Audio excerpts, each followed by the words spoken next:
Bonjour à tous et bienvenue dans le premier épisode de la série Dans ta serre, dédiée à la nature et aux merveilles de l'environnement. Aujourd'hui, on se retrouve pour parler de nos amies les plantes, celles qui ont la flemme de se déplacer et qui passent leur vie à bronzer au soleil en mode photosynthèse. Allez, avouez-le, vous aussi vous pensez que les plantes ne servent qu'à décorer votre chambre? Eh bien, détrompez-vous, car ces petits êtres verts ont des particularités que vous n'imaginez pas. Ne vous laissez pas berner par leur apparence innocente, nos petites plantes vertes ont plus d'un tour dans leur sac. Vous êtes prêts à les découvrir avec moi? Jingle!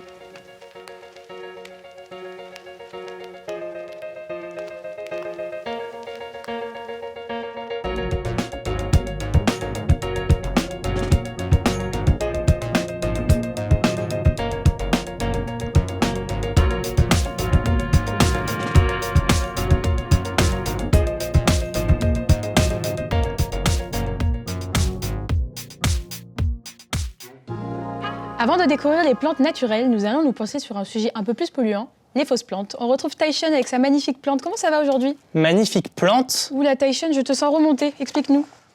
Alors voilà Gouffran, c'est mon coup de gueule, c'est ma minute aigreur, celle qui, à vrai dire, pourrait être tenue par Madame Borne. Malheureusement, l'écologie et les plantes, c'est pas trop son truc. Alors aujourd'hui, il faudra se satisfaire de moi pour vous parler de fausses plantes. Parce que sérieusement, qui en achète encore aujourd'hui? Est-ce que c'est parce que vous êtes aussi incompétent avec les plantes que Marlène Schiappa l'est avec la protection des femmes en France? Et ne me lancez même pas sur les bobos qui veulent avoir l'air écolo, alors que la seule herbe qu'ils n'ont jamais touchée, c'est celle qui leur sert de bédo.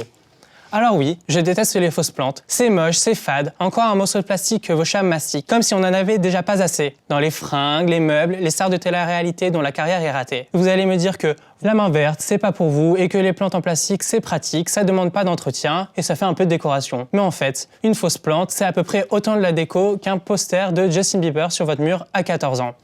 Alors écoutez-moi bien les fainéants, les fausses plantes, c'est juste pour les enfants. Il s'agirait peut-être de grandir un peu, sinon il ne faudra pas s'étonner de finir seul à 50 ans.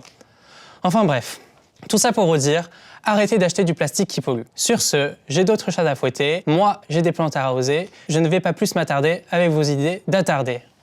Tu devrais aller prendre l'air, Sean. Mets tes écouteurs, va faire un tour. Il y a le nouvel album de Miley Cyrus qui est sorti il n'y a pas si longtemps que ça, je te le recommande.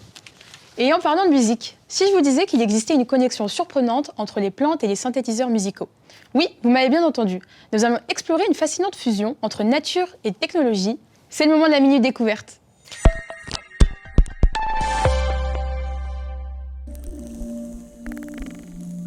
Avec sa musique, Milice nous fait voyager dans un univers musical inédit où les sons de la nature s'entremêlent avec des beats électroniques qui vont vous faire vibrer. Ces compositions sont souvent présentées sous forme d'installations immersives qui vous plongent dans un monde de contemplation et de méditation.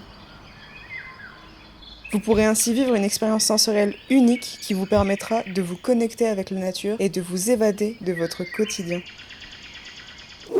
C'est une artiste londonienne, pionnière de la création de musique avec les plantes. Elle utilise des petits capteurs qu'elle place sur les plantes pour créer des sons harmonieux et hypnotiques.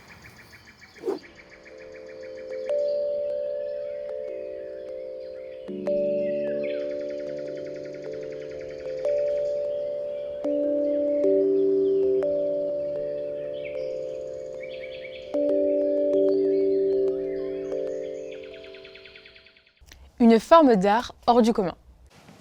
Un peu de divertissement, ça vous tente? On est maintenant avec Serge, spécialiste en plantes, et notre invité plateau qui viendra chaque semaine nous poser des questions. Qu'est-ce que vous me réservez aujourd'hui comme question? Oui, donc je vous ai préparé quelques petites questions faciles. Donc pour la première, quel est le nom du fruit avec comme nom scientifique le Solanum lycopersicum, fruit de saison, de couleur rouge, souvent défini comme légume malgré tout. Alors, Je suis. légume malgré tout, je dirais une tomate. Exactement, c'est bien une tomate. C'est un fruit. Celle-ci contient des graines et pousse à travers des fleurs sur des plants. Une autre petite question, peut-être un peu plus difficile. Quel est le nom de cet arbre, un conifère de la famille des Toxodiacées, pouvant vivre plus de 3000 ans, souvent défini comme plus haut arbre du monde? Je suis... Plus haut du monde. Un sapin? Presque, mais oui, c'est un séquoia. Un séquoia géant avec comme record de hauteur, je lis mes notes, de 115 mètres, avec une circonférence de 40 mètres. Le plus grand spécimen, on le retrouve dans le parc national du séquoia aux États-Unis, haut de 83 mètres avec une circonférence de 30 mètres et un volume de 1400 mètres cubes gigantesque. et une masse de 2100 tonnes. Quand même. Allez. Vrai ou faux? La plante la plus ancienne connue sur Terre est le fossile de Coxonia, une petite plante datant de 408 millions d'années. Bon, alors là, je dirais un fraisier. Non, vrai ou faux? La plante la plus ancienne connue sur Terre. Je dirais faux. Non, c'est bien vrai. Trouvé dans une région allant de la Sibérie à l'est des États-Unis et au Brésil. Ce fossile reste un grand mystère quand même pour les scientifiques. C'était comme un mélange de champignons et d'herbes vertes, un mélange plutôt original quand même. On peut dire ça. Bon, allez, encore une question. Facile, j'espère. Bon, un peu plus simple. Ah, À votre avis, la fleur la plus grande au monde mesure dans les 70 cm, dans les 94 cm ou dans les 111 cm? 94 cm. Et non, mais non, 100 cm. Ah oui. Effectivement, elle a été découverte le 24 décembre 2019, 2019 sur l'île de Sumatra, en Indonésie. Car la taille n'est pas seulement sa caractéristique fascinante de la Rafflesia, c'est son nom, qui a, pour anecdote, servi d'inspiration pour la création du Pokémon du même nom. Ah oui, je savais pas. Bon, ben, j'étais pas très douée sur ces questions-là. J'espère que la semaine prochaine, je serai un petit peu plus forte. En tout cas, merci beaucoup pour ces questions. Eh bien, c'était avec plaisir. Et on se retrouve la semaine prochaine. On va maintenant retrouver Mathieu en direct de la Norvège. Pour lancer cette semaine, Mathieu est parti dans un endroit très particulier, la réserve mondiale de semences de Svalbard. Mathieu, est-ce que tu m'entends? Oui, Gouffran, je suis actuellement en plein milieu des contrées glacées du parc national de Sassenbønsno, où il règne un froid continu de moins 20 degrés. Je t'avoue que je ne sens même plus le bout de mes doigts. Dis-moi Mathieu, comment se passe la situation là-bas? J'ai reçu d'une source d'information du gouvernement que le coffre-fort de Svalbard, la réserve mondiale de semences de plantes, est touché par un événement tragique. Peux-tu nous faire un point? Ah oui, sur place, le bunker a été attaqué et je n'ai pour le moment aucune nouvelle. Il semblerait que personne ne soit ici. Le bunker est cependant ouvert et je vais donc tenter de m'y introduire afin d'en apprendre plus. D'accord Mathieu, on te garde en direct. Je viens de passer la porte du bunker. Les lumières sont allumées mais pour le moment, aucun signe de vie. Il faut savoir que le bunker n'est normalement pas ouvert au public. Mais les circonstances sont telles qu'une enquête s'impose. J'essaie de ne pas parler trop fort. Il y a une ambiance pesante dans les lieux. Il y a une porte ouverte plus loin et il semble y avoir des signes de vie comme on peut le voir avec les uniformes laissés là. Cette base est une réserve de semences mondiale. Elle est utilisée pour stocker les semences d'une grande variété de plantes. Le but est de pouvoir repropager les espèces si jamais celles-ci venaient à disparaître un jour, ou pire, si une catastrophe planétaire arrivait. Quand même Mathieu, tu penses pas que tout ça sonne un peu défaitiste? Je suis d'accord avec toi, mais il s'agit vraiment du but. Je suis maintenant dans un hangar et on pourrait presque dire que toute la base est abandonnée. On dirait que plus personne n'est là depuis un bon moment. Mathieu, c'est une tache de sang au sol? Où ça? Je crois qu'il s'agit de sang humain. Je commence à avoir sérieusement peur.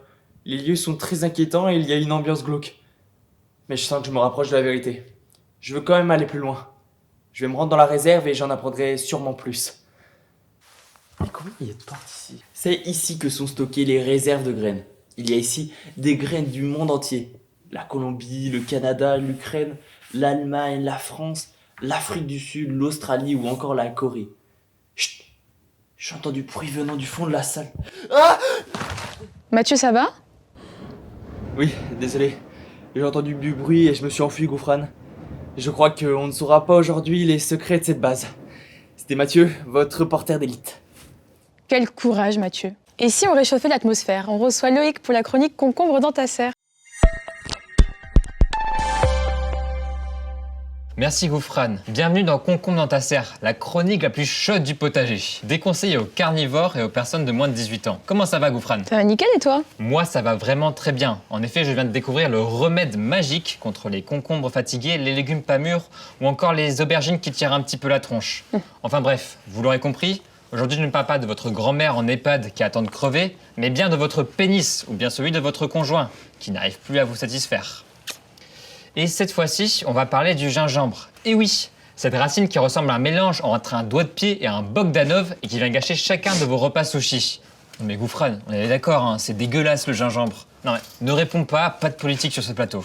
Enfin bref, tiens-toi bien parce que j'ai découvert que le gingembre pouvait devenir un puissant aphrodisiaque qui est reconnu pour ses vertus vasodilatatrices et qui faciliterait la congestion musculaire lors de l'effort sportif. Bon, j'avoue, j'ai pas tout compris, mais la finalité de tout ça, c'est que je viens de faire l'expérience du gingembre pendant les 2 dernières semaines. Pour la science, Gouffran, ne t'emballe pas. Et bon, j'ai eu quelques effets, mais apparemment, ce serait un effet placebo, donc j'attends un meilleur remède jusque-là. Merci beaucoup pour cette chronique, Loïc. On espère pour la science que Loïc trouvera un meilleur remède. Sur ce, l'émission touche à sa fin. J'espère que vous avez apprécié notre exploration des plantes aromatiques et médicinales. Mais ne vous inquiétez pas, il y a encore beaucoup à découvrir sur Mère Nature. On se retrouve la semaine prochaine. Cette fois-ci, nous nous intéresserons aux champignons. Savez-vous qu'il existe une espèce de champignon qui peut infecter des fourmis et les transformer en zombies? Rendez-vous la semaine prochaine pour en savoir plus sur le roi des sous-bois, son importance dans l'écosystème et son utilisation culinaire ou encore son potentiel médicinal. Merci beaucoup d'avoir regardé et n'oubliez pas que le monde est en danger et dans ta serre, on en rigole. Merci beaucoup, à la semaine prochaine. Ou pas. Ou pas.